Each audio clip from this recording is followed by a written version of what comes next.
Hello summoners, welcome back to the channel, and I know that I'm a little bit late to the party, but I wanted to make a video on the side event quest because it is kind of complicated and it took me a lot of time to understand what is really going on. But first you are going to get a mail.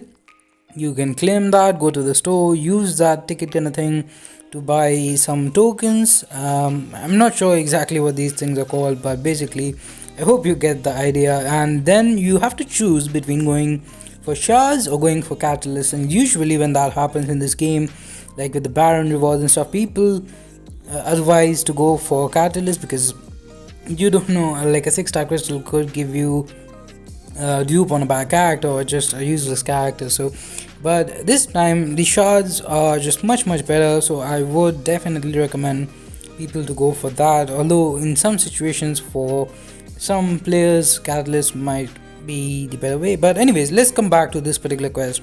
Once you select that, you can go to the side event quest, and there are 3 things. This is the quest you want to do if you want to get the most ticket. That's what I understood by watching some YouTube videos. And you have 8 entries today, and overall this quest is pretty easy. You don't get great completion rewards. It's like a little bit shards here and there. Most of the rewards are in the objectives, I believe. But coming to these fights, the Nightcrawler could be annoying. Archangel is definitely the best option, but the Nose are not really anything interesting there. And a lot of these fights are like really straightforward. They have some attack and health for sure. This is the legendary difficulty part. It's really straightforward, and the only difficult tricky kind of fights are the final unstoppable colossus, and that is the reason I brought Immortal Hulk, because I saw that on Season's video and I wanted to try my latest 6-star there, because he's very it's not very often that there is a great use for Immortal Hulk in this game. But the other fight is the Rogue, which has Aegis Heavy, I'm not sure how you pronounce that, but basically you need to use some heavy attacks to remove the indestructible, and that's how you're going to do damage. And because Rogue shrugs off debuffs faster, it could be a little bit harder, but I would recommend, so this is a fight, to invest in the mastery, which increases the duration of the parry stuns or any kind of stuns, so that is great. I use Warlock here, although better option would be a character who has multiple hits on the heavy attack, because then like each hit would count, would remove one indestructible buff. So ideally, like someone, there are a lot of characters who have these flip back kicks and like 3-4 hit heavy attacks, so those would be ideal to bring here. And as you can see, like it's not very hard fight. You can see that after parry you do have time to go for a heavy attack, and here she was not throwing a special, so I will be going for SP3 I think, and drain her power because we have infection. But roster wise, you don't really need anything particular. Bring a character for the Iceman, so ideally someone cold snap immune, and maybe for the Nightcrawler you would need an evade counter.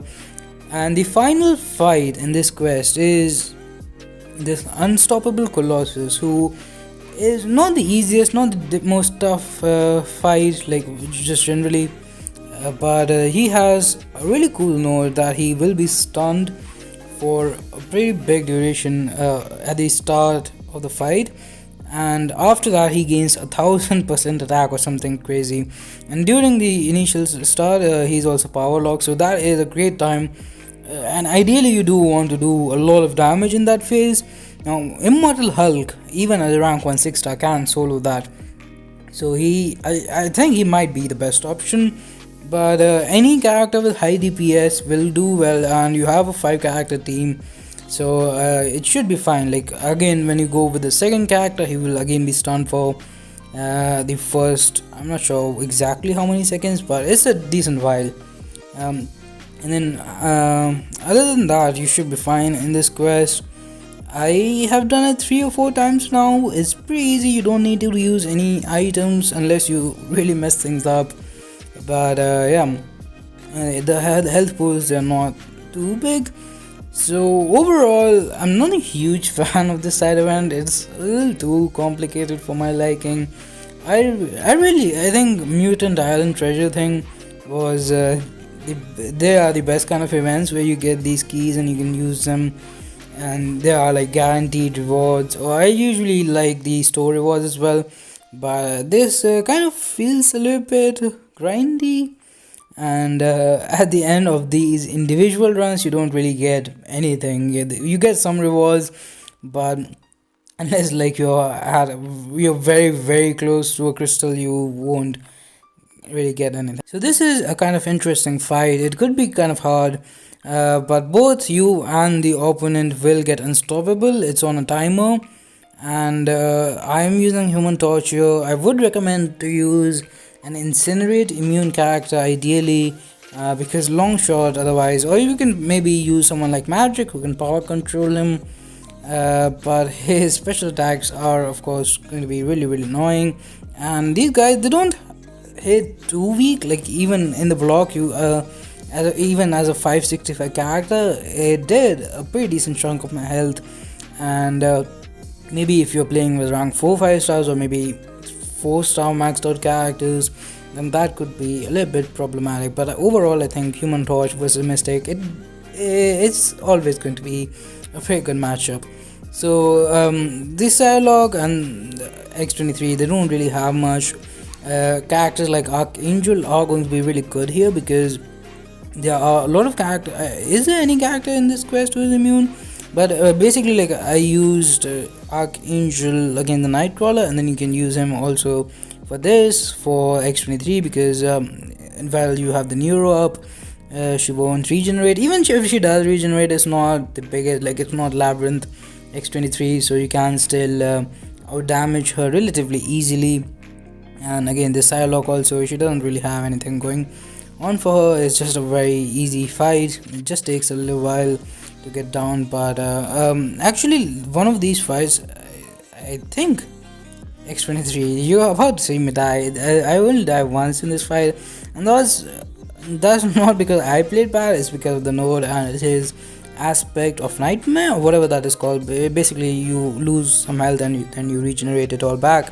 So yeah, you have to keep in mind that if you want to do this thing itemless, because you do have to do a lot of runs, so ideally you don't want to use any items in clearing these parts. So just have at least one character who is relatively healthy, because aspect of nightmare, or again whatever the node is called, it's not really, you can just ignore it after you get the regeneration. Here I almost said we must have been really really close to 50% health, but anyways, I went in with I think Ghost and finished it off. But again, other than that, is a really really easy fight. It's just an X23, easy animations and everything, and I would have not even made this video if it was not for the final fight. And I'm sure you have already seen it. Seaton did it in his video, but Immortal Hulk has very few areas where he shines, and this is just a fight which is made for him.